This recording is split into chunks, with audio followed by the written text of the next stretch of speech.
Come on, join us. It's the Empower Talk Show. The Empower Talk, the Empower Show.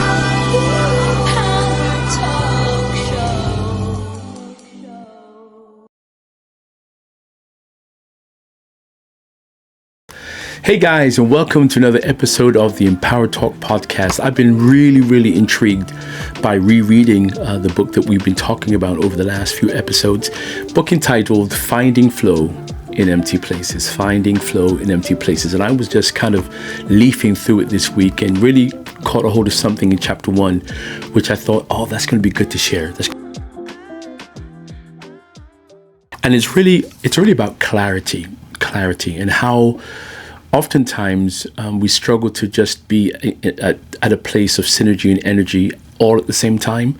It comes in moments, but when clarity happens, clarity about your focus, clarity about your purpose, clarity about who you are as a person, clarity about what your aspirations are, what your strengths are, it's really a very defining moment. So listen to this.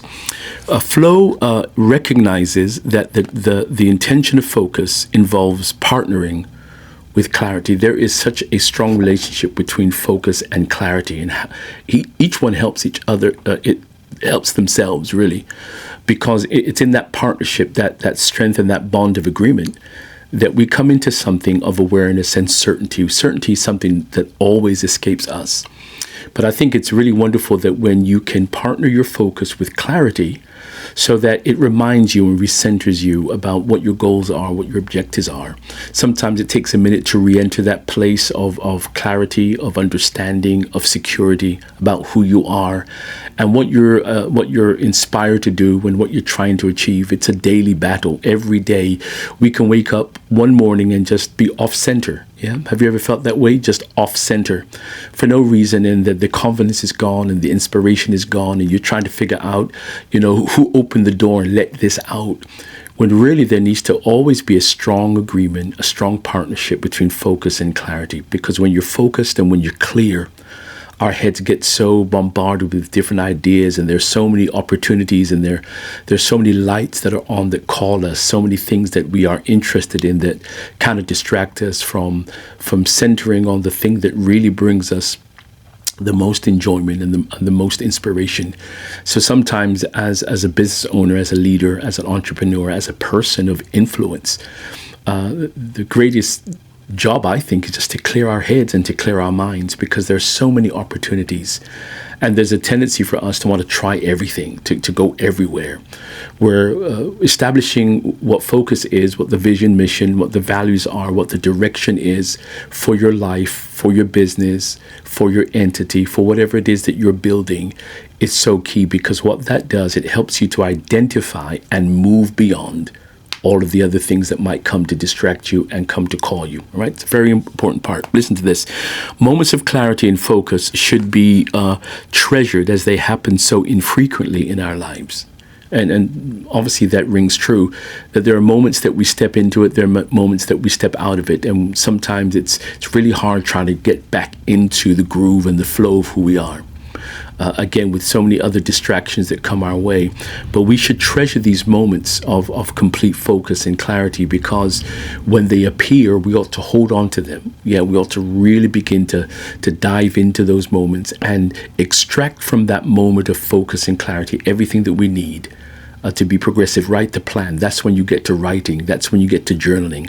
That's when you get to recording. That's when you get to reminding yourself, because when we step into areas that are a little less focused and more concerned, it is the map that we've created for ourselves in those moments of focus and clarity that help us to recenter and to refocus and to get us back on track to the place that we were.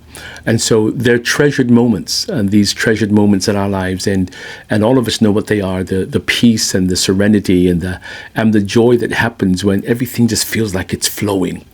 And finding flow in empty place is really about finding that track again, finding that groove again, that allows us to ride freely without the annoyance of other things that come to bombard our thinking and to take away our place or a sense of peace and clarity. All right. So most of our time is obsessed with battling the minute, unrelated, and insignificant incidents that are cleverly designed. It's cleverly designed noise to divert us from the important focal moments. Everything else that does not help you to gain traction, that does not help you to gain momentum, are cleverly designed moments of distraction, and they move you away from where you need to be. It's off center. And sometimes we live in those moments and too long, and we because they go unrecognized and undiagnosed. And sometimes you have to really catch a hold of that feeling that we're experiencing in order to be able to move past that point, to get back to a place where we can see things clearly. Seeing things clearly is vital every day. And this is why those reminders of what we say to ourselves when we have those moments of clarity is so key, because it helps us to recenter and to realign and to be re-energized and to understand where we were. Sometimes you can walk into a moment and not know where you are. Where am I with my vision? Where am I with my plans? Where am I with anything? Just where am I? And this sense of lostness that comes over all of us because we're human and because we're prone to be influenced by the environment we're in and the people that we surround ourselves with. It's always a daily fight just to kind of get back to that place of center and not be so distracted by these cleverly designed noise that divert us from our important focal memories or focal moments. So we should treasure those moments, absolutely treasure them. When you find that groove again, sit there as long as you can, ride that wave as long as you can, stay in that moment, shut the door, turn off the phone, silence your environment and stay there, and in that moment begin to connect to the ideas and the inspiration and the memories and the thoughts that will continue to inspire you when those days of insecurity and lack of focus come. They will come. And because we know that they will come, we have to prepare ourselves and have something that we've recorded to keep us where we need to be and to help us to align ourselves more directly. So incidental and annoying skirmishes may appear frivolous and uneventful, but are designed to unsettle the way that we operate. We have to operate in excellence. We have to operate by a plan.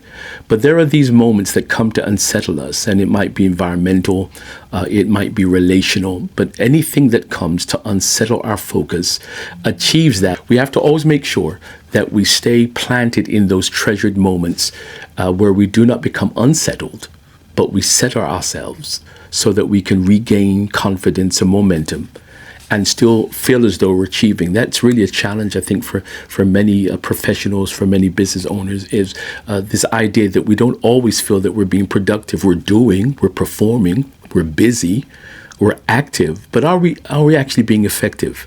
And it's only when we can regain those moments of focus that will help us to settle into some thinking, that will help us to get direction and help us to get momentum and not be distracted or diverted by everything else that's happening around us. So the disturbance is noise, right? The disturbance is noise. And the noise obstructs motivation, and motivation is what feeds our clarity. And so in order for us to stay in these moments, these productive moments, these treasured moments of focal awareness, we have to be able to silence the noise around us, silence the voices that are not in agreement with our energy, or silence the ideas that do not cooperate with the central thinking of our lives. We have to silence things. We have to silence other distractions or other opportunities sometimes. That becomes an extreme difficulty, even though it's a good thing that there opportunities arise that sometimes take our attention away and it might take your breath away, granted, but it also takes away your attention and your focus. But we want to make sure that we eliminate the noise as much as we can, which is why it's so key to find those times of quiet reflection, to break away from the normal routine, to step away from the plan and from the schedule and from the diary and from the flow of our days, just to be able to regain the kind of energy that helps us to be both productive, motivated, and to really achieve what is effective in our lives.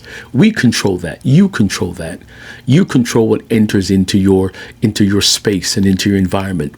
You control the things that come, that you entertain, that we have to quickly assign and discern that they are simply diversions, because we want to maintain the momentum and the control and the clarity that brings us to where it is that we feel we need to be. When we flow in clarity, we assertively and boldly advance the plans that the noise of procrastination and distraction try to overwhelm. All of us face this overwhelming thing. And it's because there's such a deluge of information and access to ideas. But we're the ones that have to make sure that the clarity stays in the center of everything that we try to do. We have to be bold with this. We have to make sure that the noise of procrastination and the noise of distraction does not overwhelm us. And so that we can stay firm and committed. And the only way to do that is to remind ourselves every single day, here's what I'm here for. Here's what my purpose is. And in terms of short-term planning, here's what I'm going to achieve today. And if I do nothing else, I'm going to make sure. End your day every day with this statement. What have I done for my future today? What have I done for my future today? Before it crosses from one day to the next, before that the clock turns from over, hits midnight and beyond. Try to finish every day by answering that question. Clarity wants to know, what have you done for your future today? When you set those reminders at the beginning of your day and at the end of the day, it always makes sure that focus and clarity become the main thing that we try to do. I've certainly enjoyed and being able to share these things with you. You really do need to pick up this copy of Finding Flow in Empty Places. We'll be sharing with you in just a few minutes where you can get that. Go to our bookstore, pjedmondbookstore.org. Order this online from us and just dive into this, because I think it helps us to remind us of all the things, all the standards and the systems that we need to have in place to make sure that we are assertive, that we are productive, and to make sure that we marry focus and clarity. This agreement between focus and clarity has to overpopulate our lives. We should be overwhelmed with the focus and clarity that we have, so that we know at the end of every day, as we work through the weeks and the months and the years, that we are making the right, this is what we have to do to be essential. This is what we have to do to be effective. And this is what we have to do to make sure that focus and clarity stay a part of our life.